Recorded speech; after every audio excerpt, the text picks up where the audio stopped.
எங்க புள்ளைய விட்டுட்டு எங்க புள்ள பாட்ட துணி போட்டு வந்து கிடக்குறானாமா அனாத மாதிரி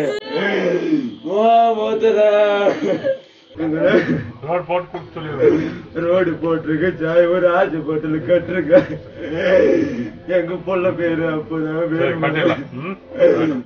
வேலூர் மாவட்டம் அணைக்கட்டு அருகில் உள்ள அத்திமரத்து கொள்ளை மலை கிராமத்தில் பாம்பு கடித்த 9 வயது குழந்தையை அணைக்கட்டு மருத்துவமனைக்கு கொண்டு செல்ல சாலை வசதி இல்லாததால் உடல் முழுவதும் நஞ்சு பரவி வழியிலேயே அந்த குழந்தை இறந்துவிட்டது.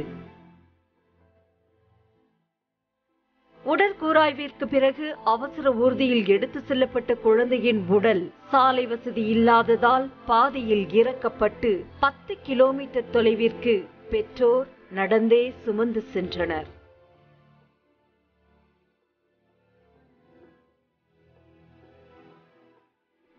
ஆசையாய் பெற்ற குழந்தை பாம்பு கடித்து உயிரிழந்துவிட அதன் சடலத்தை கூட வாகனத்தில் கொண்டு செல்ல வழியில்லாமல் கையில் ஏந்தியவாறு கண்ணீருடன் 10 கிலோமீட்டர் தூரம் பயணித்த சம்பவம் பார்ப்பவர் நெஞ்சை உலுக்கும் வகையில் அமைந்திருந்தது.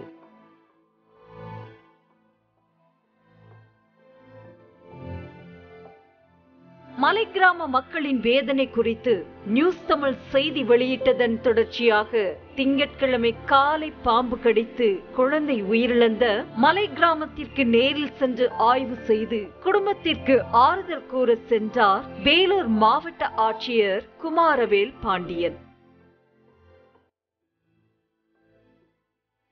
ஆனால் பாதி வழியில் கரடு முரடான சாலையில் மாவட்ட ஆட்சியரின் கார் செல்ல முடியாமல் சிக்கிக் கொண்டது.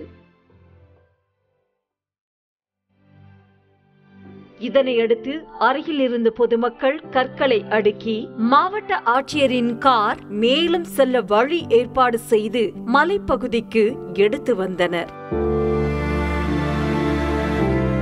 ஆனால் சற்று தூரம் சென்றதும் மலைப்பகுதியில் மேலும் கார் செல்ல வழி இல்லாததால் புல்லட் மூலமாக மாவட்ட ஆட்சியர் குமாரவேல் பாண்டியன் அந்த மலை கிராமத்திற்கு சென்று பாதிக்கப்பட்ட குடும்பத்தாரை சந்தித்து அவர்களுக்கு 25,000 ரூபாய் காசோலையை வழங்கி அவர்களுக்கு ஆறுதல் கூறினார்.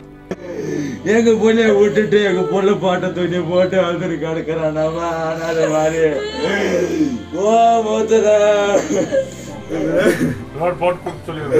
ரோடு போட்டிருக்க சாய் ஒரு ஆஜி போட்டல கட்டிருக்க எங்க புள்ள பேரு அப்பதான். சாலை அமைப்பதற்கான ஏற்பாடுகள் நடந்து வருகிறது. விரைவாக சாலை அமைக்கப்படும் என்றும் மேலும் மருத்துவ வசதிகளும் கிராம மக்களுக்கு செய்து தரப்படும் என்று ஆட்சியர் உறுதியளித்த நிலையில் ஆட்சியர் புல்லட்டில் வந்துவிட்டார். ஆனால் இத்தனை வருடம் சாலை இல்லாமல் தவித்த நாங்கள் இனியும் என்ன செய்வதென தெரியாமல் புலம்பி தவித்து வருவதாக வேதனை தெரிவிக்கின்றனர் அந்த மலை கிராம மக்கள்.